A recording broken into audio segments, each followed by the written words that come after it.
like Victor.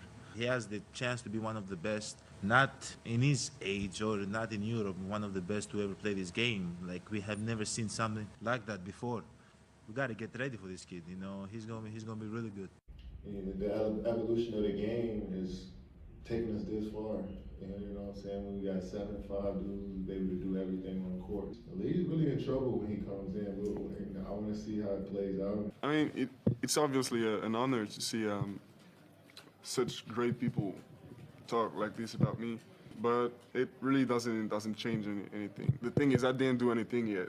I didn't play a game in the NBA yet. I wasn't drafted, and so I gotta stay focused to reach my goals. So I was at this game that Zach Lowe, welcome in. I was texting you about this. I was texting Richard Jefferson about this. Guess who was the only one who texted me back? It wasn't Richard. Well, I was watching all of Zach's breakdown. It was outstanding. It was Zach. You were outstanding with your breakdown. It was Zach that was texting me back. But here's what stood out to me, gentlemen. And I really want to just dive into this. I'm going to test what you guys think because I'm just curious your thoughts. Let's just get right into this because here's the thing. Watch, it takes him how many steps to get to the corner here, and then look at how high his release point is on that. And then this next clip is really what I want to show you. Richard, you pointed this out. The guard that switches onto him is my size. Height. And WEMBANYAMA just makes him look so small. So how are you supposed to guard that? Are you asking me Yes. personally?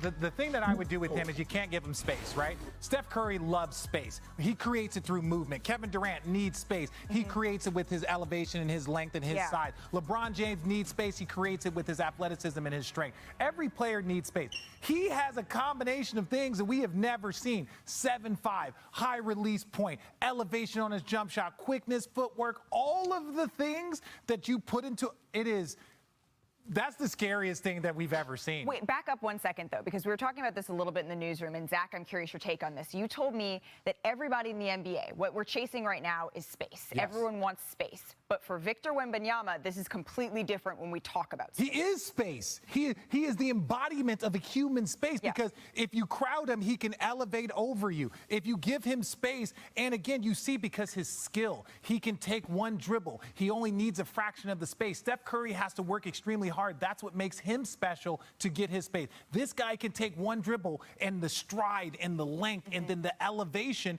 On top of it, the accuracy. That's the scariest thing. I won't say as good of a shooter as Kevin Durant, but like if someone told you in 5 years he could shoot like Kevin Durant, there's not a basketball mind in the world that would be surprised to hear that when you look at his form and and the way he shoots the ball already. Zach? He's the best prospect since LeBron James, which is almost 20 years ago. And to RJ's point, Kevin Durant's 7 feet tall. Michael Porter Jr. is 6'10", and we talk all about how their jump shots are unblockable. They don't need any space. It's not fair. They just jump up and really. This guy is half a foot taller than those two guys. It's absolutely ridiculous. And defensively, you talked about space. He might as well be in 4 spaces at once. He can rotate from the elbow to the opposite side of the rim before you even realize what's happened, and your layup has been pinned on the backboard. The guy is going to change the geometry of the game. And this thing, these 2 games in Vegas, these showcases, they never live up to the hype. This one exceeded the hype by so much that it's created its own rolling train of hype going forward. It was absolutely incredible, and this dude is ridiculous. I want you guys to roll my tape before I add something to what Zach said that was over the top accurate, but not even close enough. Again, this to me is the most important part of his game. The fact that he can post up. Again, he's got the footwork. Those size 20s are working right now. Here, look, he's working, he's bouncing, step back. He's got a step back jumper already at 7'4". A step back jumper is next level. Now, again, here, out here.